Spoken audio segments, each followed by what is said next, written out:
Alors, bonsoir à tous. Bonjour, ça dépend du moment à laquelle vous regardez cette vidéo. Et je suis très ravi ce soir de faire cette vidéo encore. Et c'est la suite de notre formation intitulée Trading de A à Z. Alors, sans plus tarder, nous allons essayer de commencer en même temps. Nous sommes au chapitre 8, si je me rappelle bien. Chapitre 8. Alors, avant de commencer, avant de continuer, si c'est la première fois dans cette chaîne, n'hésite pas à t'abonner, active la cloche de notification pour ne rien rater de nos prochaines vidéos.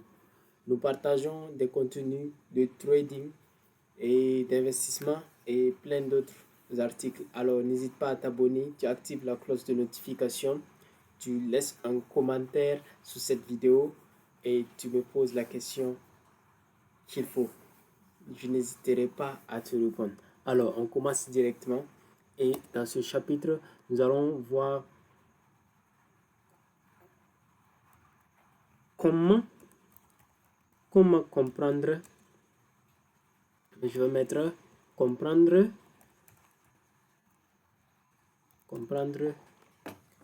les unités de temps. Ce qui est très important pour tout trader. Surtout si tu veux choisir ton style de trading. C'est très important de connaître les différentes unités de temps et comment les choisir en fonction de ton style de trading. Les unités de temps en Forex.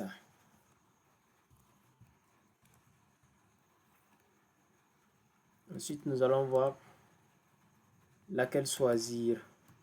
Vous allez voir à la suite laquelle vous pouvez choisir en fonction de votre style de trading. Nous avons vu les styles de trading avant. Donc, nous allons savoir quelle unité de temps nous allons choisir pour notre style de trading.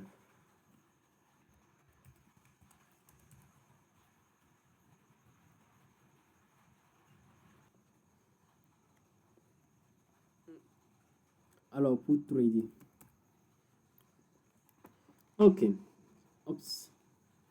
Qu'est-ce que j'ai fait?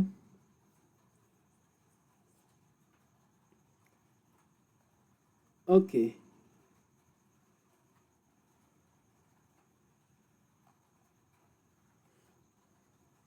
Donc, et quelle unité de temps choisir pour pouvoir trader?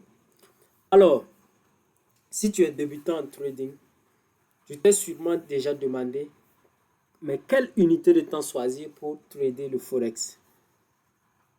Est-ce que je dois analyser en 1 minute, en 15 minutes, en 1 heure, en 30 minutes ou carrément en journalier? C'est ces questions que vous vous posez.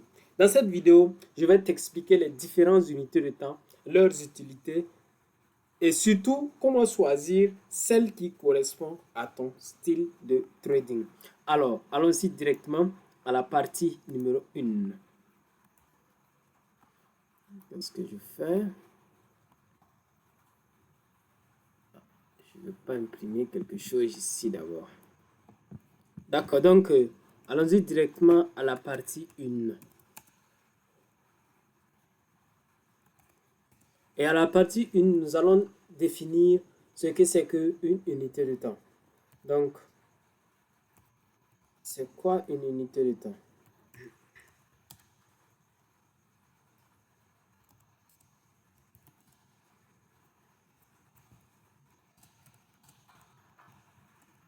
C'est quoi une unité de temps? Je corrige ça rapidement. Alors, une unité de temps, c'est quoi? Et pour cela, nous allons voir sur notre graphique directement. Une unité de temps, si nous partons sur TradingView, attendez un instant, nous allons identifier les unités de temps. Un instant.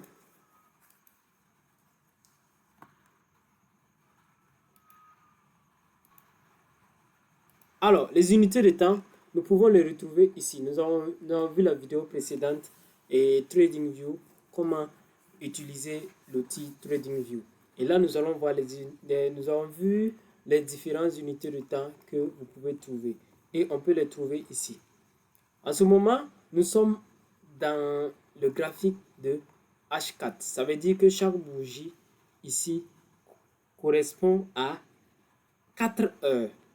Et si vous montez ici, vous allez voir les différentes unités de temps. Vous pouvez avoir le 1 heure. Je clique sur le 1 heure. Vous allez voir que ici, chaque bougie équivaut à 1 heure sur le DXY. Vous pouvez changer d'unité de temps, de 30 minutes, 10 minutes, 1 heure, 2 heures. Vous pouvez aller en 2 heures par exemple. Vous allez voir que le graphique a un peu changé. Ça veut dire que nous avons changé d'unité de temps. Ok? Alors, une unité de temps, ça correspond à la durée d'une bougie. Ça veut dire l'ouverture et la fermeture. Nous avons vu les différentes bougies, les différents chandeliers japonais dans les vidéos précédentes. Alors, pour ceux qui n'ont pas vu les précédentes vidéos, n'hésitez pas à repartir, checker les vidéos et vous revenez pour la suite. Alors, un exemple, nous sommes en H2. Donc, chaque bougie équivaut à 1 heure. Nous pouvons aller à 1 heure, du moins si j'étais en 2 heures. Chaque bougie équivaut à 1 heure. Vous pouvez aller en 30 minutes par exemple. Vous allez voir que chaque bougie va être équivalent à 30 minutes. Ça veut dire l'ouverture et la fermeture de la bougie va être dans 30 minutes. Ok. Alors, plus l'unité de temps est courte, plus le marché semble être rapide et rempli de détails. Ça veut dire que plus vous êtes à 1 heure par exemple, vous allez voir que les bougies ne vont pas durer. Ce sera des bougies de 1 heure. Par contre, si par exemple vous êtes en weekly, à 1 mois, chaque bougie égale à 1 mois, ça c'est le monthly, et 1M.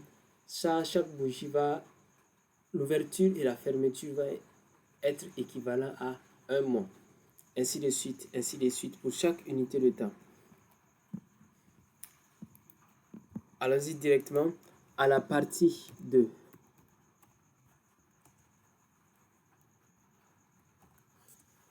Et à la partie 2, nous allons voir les unités de temps principales.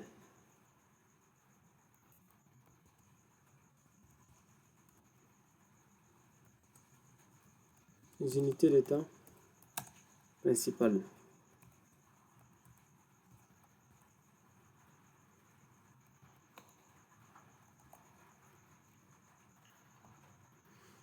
Les unités de temps principales. Et nous pouvons avoir les petites unités de temps pour ceux qui font genre le scalping. Je vais noter ça. Les petites unités de temps pour ceux qui font le scalping. Nous avons... Alors, n'hésitez pas à chercher une feuille et un stylo. Commencez à prendre des notes parce que c'est très important. Les petites unités de temps. Petites unités de temps pour ceux qui font du scalping par exemple.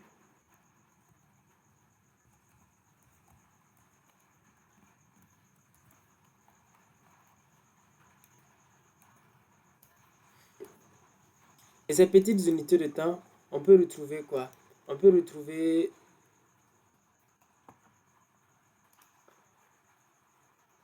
le M1. M1. On peut avoir le M5 par exemple. On peut avoir le M15. On peut même avoir le M3 ici, si vous voulez. Ça dépend de ce que vous voulez. Ça veut dire que pour le scalping, vous allez voir que généralement, ça tourne autour de l'unité de temps de M1 à M15. Voilà, là-bas, les bougies se clôturent beaucoup plus rapidement. Donc, c'est un peu ça. Donc, c'est idéal pour les scalpeurs. Beaucoup de traders, beaucoup de trades en peu de temps. Ça veut dire que vous pouvez prendre beaucoup plus de positions en très peu de temps. Donc, il a ses avantages et ses inconvénients aussi, comme vous voyez. Donc, ses avantages, par exemple, c'est rapide. Déjà, c'est rapide. Ça, c'est un avantage. On a de nombreuses opportunités qu'on peut avoir puisque les bougies se forment plus rapidement. Donc, ces inconvénients aussi, c'est que c'est très très stressant. Très stressant et il y a beaucoup de bruit. Donc, il y a beaucoup de faux signaux. Donc, vous voyez un peu. Les informations qui se trouvent en M1 ne sont pas les mêmes que les informations qui se trouvent en H1. Donc, vous voyez un peu. Donc, c'est ça souvent la différence. Donc, en 2,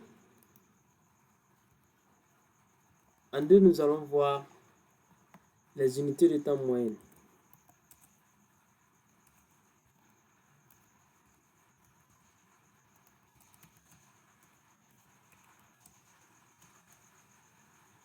Les unités de temps moyennes.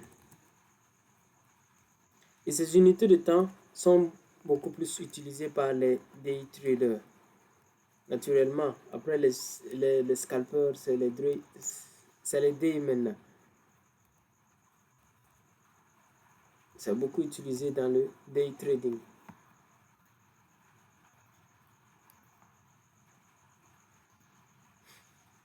Alors, ces unités de temps moyen, on peut retrouver par exemple le M30. On peut retrouver le H1 par exemple. On peut retrouver le H4. On peut même retrouver le M45. Bon, ça c'est en fonction de ta stratégie et de ta façon de trader. C'est un peu ça. Donc, ils sont idéaux pour trader dans la journée. Ça veut dire que, pas comme le scalping, mais le day trading. On a vu ça dans les vidéos précédentes. N'hésitez pas à aller regarder les anciennes vidéos. Vous saurez tout sur les différents styles de trading. Alors, leurs avantages, c'est que il y a un bon équilibre entre précision et patience. Voilà, comme c'est un chevauchement entre le swing trading et le scalping, il y a un bon équilibre. Les investisseurs sont un peu plus regardants sur ces unités de temps. Donc, mais maintenant, ces inconvénients, c'est que il faut rester devant l'écran plusieurs heures. Comme c'est un truc de journée, il faut rester devant les écrans plusieurs heures pour analyser et ainsi de suite, ainsi de suite. En 3, nous allons voir les grandes unités de temps.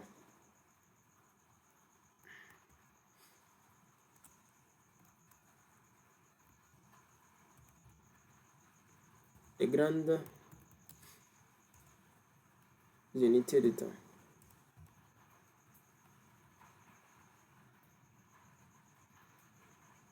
Les grandes unités de temps.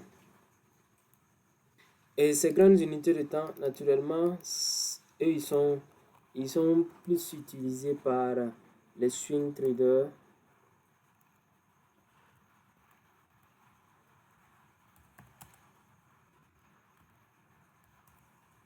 Swing trading et ceux qui font du long terme. Ceux qui font genre de l'investissement à long terme.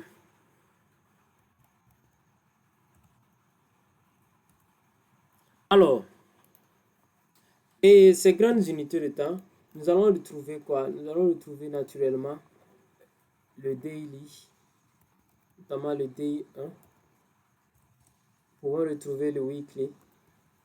Ça veut dire chaque bougie égale à une semaine. Nous pouvons retrouver le monthly. Chaque bougie égale à un mois, etc., etc. Il y en a plusieurs. De toute façon, c'est en fonction de la stratégie et en fonction du style de trading. Très important. Alors, il est très idéal pour ceux qui tradent tranquillement, sans stress, sans rester scotché devant leurs écrans toute une journée. Ça veut dire, une bougie peut prendre au moins une journée. Donc, tu n'as pas besoin d'être là toute la journée à observer le marché et tout ça. Donc, c'est ces unités de temps qui sont utilisées pour ceux qui font généralement du swing ou du long terme, investissement à long terme. Nous allons voir dans les vidéos qui vont venir à la longue comment investir, comment trader et des stratégies très très rentables pour débuter en trading. Alors, on continue avec leurs avantages. Alors, leurs avantages, c'est qu'il y a moins de stress déjà.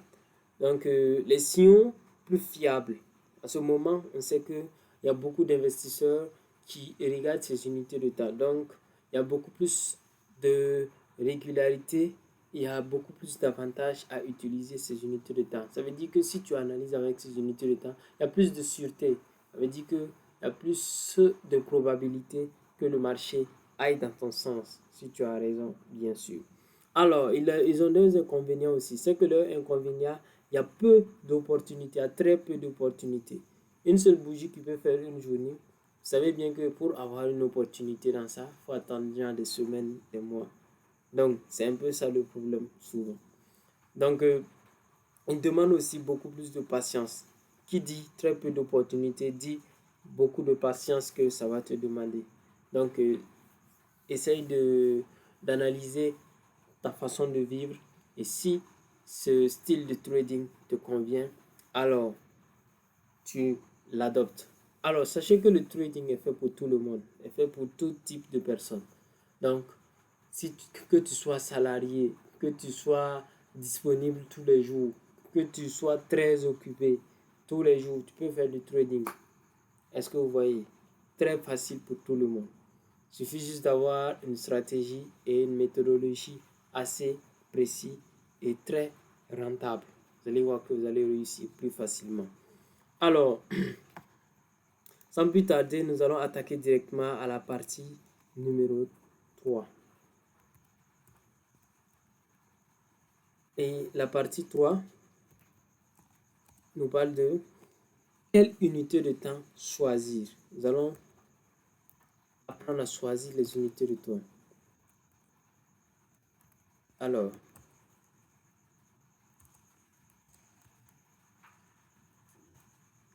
quelle unité de temps choisir?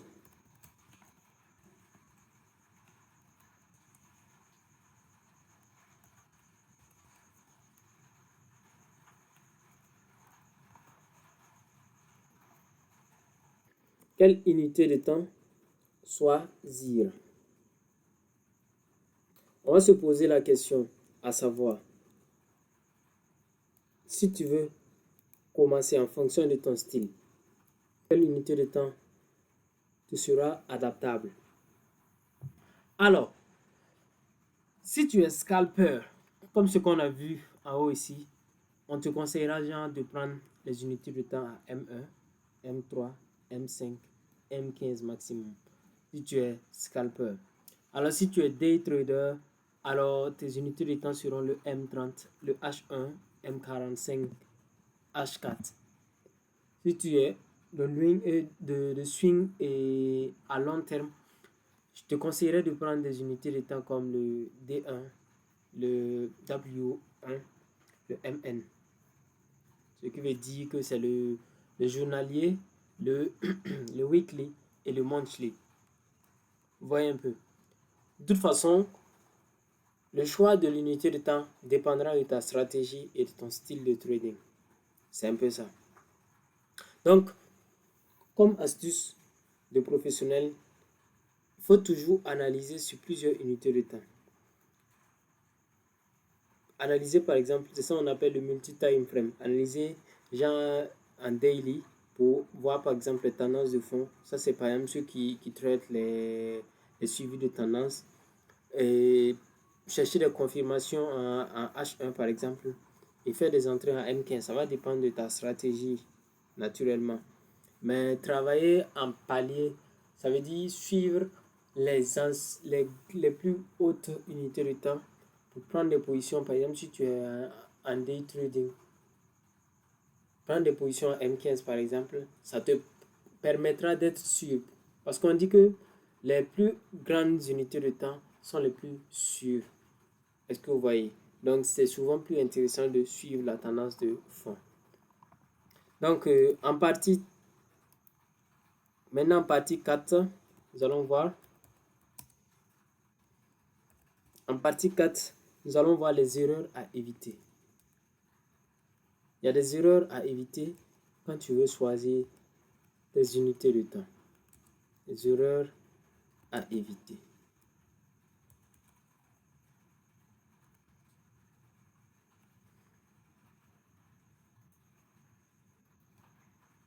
les erreurs à éviter.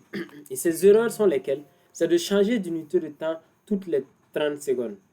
Vous pouvez aimer changer les unités de temps. Prends le temps d'analyser chaque unité de temps avant de changer et de prendre des positions. L'autre erreur aussi, c'est de croire qu'une petite unité de temps est plus rentable. Non. Toujours prioriser les grandes unités de temps qui sont les plus favorables. Voilà pourquoi on dit, même si tu es scalper, essaie de monter en grande unité de temps. Tu analyses en descendant. Tu vas voir que tu seras plus précis. Est-ce que vous voyez? Parce que le marché peut être haussière, genre en daily, et être baissière en M5 par exemple. Mais ça ne veut pas dire que le marché, la tendance n'est pas haussière. Ça ne veut pas dire que la tendance n'est pas haussière. C'est les unités de temps. Parce que le marché retrace à chaque fois. Donc, vous voyez un peu. Donc, ne pas aussi adapter son money management à l'unité de temps choisie. Ça, c'est une erreur que vous devrez éviter. Il faut toujours adapter son money management avec l'unité de temps. Par exemple, si ton SL, par exemple, si tu es en daily, par exemple, que tu analyses, tes SL seront plus grands que quand tu es en M1. Donc, il faut toujours adapter l'unité de temps avec le money management que tu utilises. OK? D'accord. Donc, en conclusion, sans plus tarder,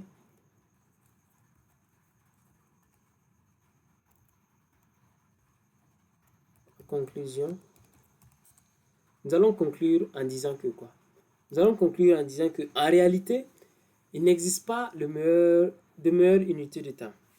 Tout dépend de ton style de trading, de ta disponibilité et de ta personnalité.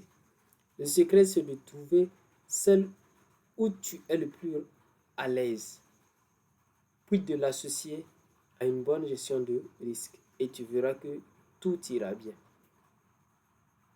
Cherche une stratégie qui correspond à ton style de vie, apprends-le par cœur et applique-le. Ça ne dépasse pas ça. En fonction de l'unité de temps, tu verras que la rentabilité viendra naturellement.